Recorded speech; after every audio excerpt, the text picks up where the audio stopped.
ایک شخص نے کہا کہ یہ عربی مرد کون ہے اور ہماری بس بغیر پیٹرول سے صبح سے شام تک کیسے چلتی رہی، اور اس نے اپنے اونٹ کس کے سپورٹ کیے ہوں گے۔ بسم اللہ الرحمن الرحیم۔ ملاقات با امام زمانہ اجل اللہ فرج الشریف سیریز۔ السلام علیکم۔ شیخ اسماعیل نمازی مشہد مقدس میں مقیم ہے اور ان کا قصہ مشہور ہے۔ اہل مشہد میں سے کئی لوگوں نے اسے بیان کیا ہے اور میں نے خود بھی مدینہ منورہ میں ان سے سنا ہے۔ آقائے نمازی فرماتے ہیں، میں اہل یعنی مشہد میں سے چند افراد پر مشتمل قافلہ ایک مرتبہ مکہ مکرمہ کی زیارت کے لیے لے کر چلا، اور اس زمانے میں لوگ نجف اشرف کے راستے جاتے تھے، صحرا و بیابان جس میں آب و گیا کا نام و نشان نہ ہوتا تھا۔ پکی سڑکیں تو درکنار ایسا رستہ بھی نہیں ہوتا تھا جس پر فقط بجری ڈالی گئی ہو۔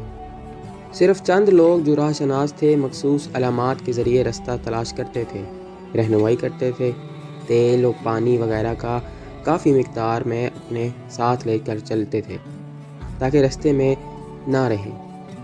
ہم پانی اور ڈیزل وغیرہ کے اعتبار سے مطمئن تھے، یہاں تک کہ 2 ڈرائیور ہمراہ تھے۔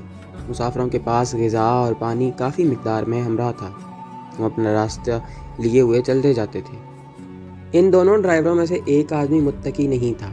اتفاقاً اس دن غروب آفتاب کے نزدیک بیابان کے وسط میں وہ اسٹیئرنگ پر بیٹھا ہوا تھا۔ ہم نے اسے کہا رات ہونے کو ہے، اس لیے یہاں ہی قیام کریں، صبح آرام کے ساتھ یہاں سے چلیں گے۔ اس نے ہماری بات کی پرواہ نہ کی اور چلتا رہا یہاں تک کہ رات ہو گئی۔ کچھ وقت گزرنے کے بعد چلتے چلتے رک گیا اور کہا کہ اب مجھے رستہ معلوم نہیں ہے۔ سب بس سے نیچے اترے، رات وہیں گزاری۔ صبح جب نیند سے بیدار ہوئے تو دیکھا کہ راہ بالکل نظر نہیں آتا تھا، یہاں تک کہ ہوا میں سنگریزے اڑ کر بس کے ارد گرد جمع ہو گئے تھے اور معلوم ہی نہیں ہوتا تھا کہ ہم کدھر ہیں۔ میں نے مسافروں کو کہا کہ بس پر سوار ہوں اور ڈرائیور کو کہا کہ تقریباً 10 فرسخ مشرق اور 10 فرسخ مغرب اور 10 فرسخ جنوب اور 10 فرسخ شمال کی طرف چلیں تاکہ رستہ مل جائے۔ ڈرائیور نے بات قبول کر لی۔ اس بیابان میں شام تک یوں ہی چلتے رہے لیکن رستہ نہ مل سکا۔ پھر دوسری رات بھی اسی آب و گیا اور صحرا میں گزاری، لیکن میں بہت پریشان تھا۔ دوسرے دن اسی طرح چلتے رہے، رات تک رستے کا کوئی نشان نہ ملا۔ اسی دوران پیٹرول وغیرہ ختم ہو گیا اور سورج غروب ہونے لگا۔ بس کھڑی کر دی کیونکہ تیل ختم ہو چکا تھا، پانی بھی ختم ہونے کو تھا۔ اس رات اللہ تعالیٰ کی بارگاہ میں بہت ہی عجز و نالہ کیا۔ صبح ہم سب موت کے منہ میں معلوم ہوتے تھے، اس لیے کہ پانی بالکل ختم ہو چکا تھا اور پیٹرول بھی ختم ہو گیا تھا۔ رستے کا علم نہیں تھا۔ میں نے مسافروں کو کہا، او مل کر منت مانی کہ اگر خداوند کریم اس بیابان سے ہمیں نجات دے تو جب ہم اپنے وطن پہنچیں گے تو جو کچھ مال ہمارے پاس ہے اسے راہ خدا میں دے دیں گے۔ تمام مسافروں نے کہا قبول ہے اور اپنے آپ کو اللہ کے حوالے کر دیا۔ صبح کے تقریباً 9 بج چکے تھے۔ ہوا گرم ہونے کے نزدیک تھی اور ہمیں یقین تھا کہ پانی نہ ہونے کی وجہ سے کچھ آدمی فوت ہو جائیں گے، اس لیے میں بہت پریشان ہو گیا۔ اپنی جگہ سے اٹھا اور مسافروں سے دور جا کر بیٹھ گیا۔ اتفاقاً ایک مقام پر ریت کا ٹیلا تھا۔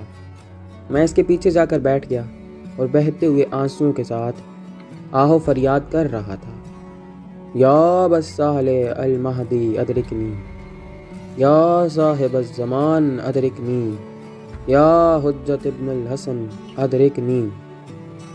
میرا سر نیچے کی طرف جھکا ہوا تھا، آنسوؤں کے قطرے زمین پر گر رہے تھے۔ اچانک مجھے معلوم ہوا کہ پاؤں کی آواز آ رہی ہے جو میرے قریب ہوتی جا رہی ہے۔ اپنے سر کو اوپر اٹھایا تو ایک عربی مرد کو دیکھا۔ اونٹوں کی مہار اس کے ہاتھ میں ہے اور چاہتا ہے کہ عبور کرے۔ میں نے آواز دی، آقا یہاں ہم اپنا رستہ گم کر بیٹھے ہیں، ہمیں رستے تک پہنچاؤ۔ انہوں نے اونٹوں کو بٹھایا اور میرے قریب آ کر سلام کیا۔ میں نے سلام کا جواب دیا، میرا نام پکار کر کہا، پریشان نہ ہو اور میں آپ کو رستہ بتلاتا ہوں، دیکھو اس طرف سے آپ جائیں گے 2 پہاڑوں کے پاس پہنچو گے، جب ان دونوں پہاڑوں کے درمیان سے گزریں دائیں طرف سیدھے چلے جائیں۔ غروب آفتاب کے وقت آپ رستے پر پہنچ جائیں گے۔ میں نے کہا پھر بھی امکان ہے کہ شاید ہم رستہ گم کر بیٹھیں، اور میں نے قرآن مقدس کو جیب سے نکالا اور کہا کہ آپ کو اس قرآن پاک کی قسم دیتا ہوں، ہمیں آپ خود ساتھ چل کر رستے تک پہنچائیں۔ ابھی میں متوجہ نہیں تھا کہ انہوں نے اپنے اونٹ کو بٹھایا ہے اور وہ اس طرف بیان کر رہے ہیں کہ تقریباً 10 گھنٹے کا سفر سڑک تک معلوم ہوتا تھا، اس لیے میں نے بہت زیادہ اصرار کیا اور ان کو قسم دی۔ انہوں نے کہا کہ بہت اچھے، تم سوار ہو جاؤ، اور جو ڈرائیور زیادہ پرہیزگار تھا اسے کہا کہ آپ سٹیئرنگ پر بیٹھیں۔ وہ خود بھی اس کے پہلو میں بیٹھ گئے اور میں بھی ان کے ساتھ بیٹھ گیا۔ یعنی بس میں اگلی طرف 3 سیٹیں تھیں، ایک سیٹ ڈرائیور کی تھی، یعنی باقی سیٹوں پر ہم دونوں بیٹھے تھے۔ اب ہم اس قدر خوشحال تھے یا ہمارے ذہن میں اس قدر فکر تھا کہ ہم میں سے کوئی بھی، یہاں تک کہ ڈرائیور بھی، اس طرف متوجہ نہیں تھا کہ بس میں تیل نہیں ہے، کیونکہ تیل تو گزشتہ رات کو ختم ہو گیا تھا۔ 1-2 گھنٹے رستہ طے کیا تھا کہ ڈرائیور کو کہا کہ بس کو روک دو، نماز ظہر کا وقت ہو گیا ہے، نماز پڑھیں پھر چلیں گے۔ تمام نیچے اترے، نزدیک ہی پانی کا چشمہ تھا۔ انہوں نے وضو کیا اور ہم نے بھی وضو کیا۔ وہ ایک طرف نماز پڑھنے میں مشغول ہو گئے اور مجھے کہا کہ آپ مسافروں کے ساتھ مل کر نماز پڑھیں۔ ہماری نماز جب ختم ہوئی اور ہاتھ منہ دھو لیا تو انہوں نے فرمایا سوار ہو جاؤ، اس لیے کہ ہمارے لیے ابھی سفر بہت درپیش ہے۔ تمام سوار ہوئے، جیسا کہ پہلے اس نے کہا تھا کہ 2 پہاڑوں کے پاس پہنچے، وہاں سے عبور کیا۔ اس کے بعد فرمایا کہ دائیں طرف چلو۔ سورج غروب ہونے کے قریب تھا کہ ہم اصلی رستے پر پہنچے۔ رستے میں ہمارے ساتھ فارسی میں گفتگو کرتے رہے، مشہد مقدس کے علماء کے بارے میں مجھ سے دریافت کرتے رہے۔ ان میں سے بعض علماء کی تعریف کرتے رہے اور فرمایا کہ فلاں آئندہ خوب کردار کا مالک ہوگا۔ میں نے رستے میں ان سے کہا کہ ہم نے منت مانی ہے کہ اگر ہم اس بیابان سے نجات حاصل کریں تو وطن پہنچ کر اپنا تمام مال اللہ تعالیٰ کی راہ میں دے دیں گے۔ فرمایا اس منت کو پورا کرنا لازمی نہیں ہے۔ آخرکار جب ہم سڑک پر پہنچے تو تمام خوش تھے کے ساتھ نیچے اترے اور میں نے مسافروں کو اکٹھا کیا اور کہا کہ جو کچھ آپ کے پاس ہے مجھے دے دیں تاکہ اس عربی مرد کو دیں، اس لیے کہ بہت ہی زحمت اٹھائی ہے۔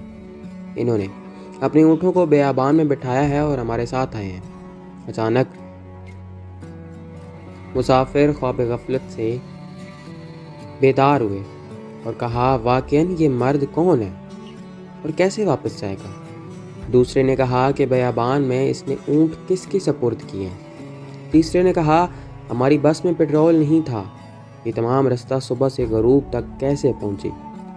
خلاصہ یہ کہ ہم سب پریشان حالت میں اسی طرح عربی مرد کے پیچھے دوڑے، لیکن اس کو نہ دیکھا، وہ غائب ہو چکے تھے۔ اس وقت ہم سمجھے کہ ایک دن حضرت امام زمانہ حضرت اللہ فرد الشریف کی خدمت میں رہے، لیکن پہچان نہیں سکے۔ دوستوں، یہ تو ایک مصیبت کے وقت انہوں نے پکارا تو شہنشاہ زمانہ حضرت اللہ فرد الشریف ان کی مدد کو بنفس نفیس خود پہنچے۔ تو کیا دین کے معاملے میں جس کے وہ وارث و ضامن ہیں، ہم ان کو پکارتے ہیں تو کیا وہ نہیں پہنچتے؟ کیا وہ ہدایت نہیں دینے والے؟ یا رب محمد و آل محمد صلی علی محمد و آل محمد وعجل فرج آل محمد۔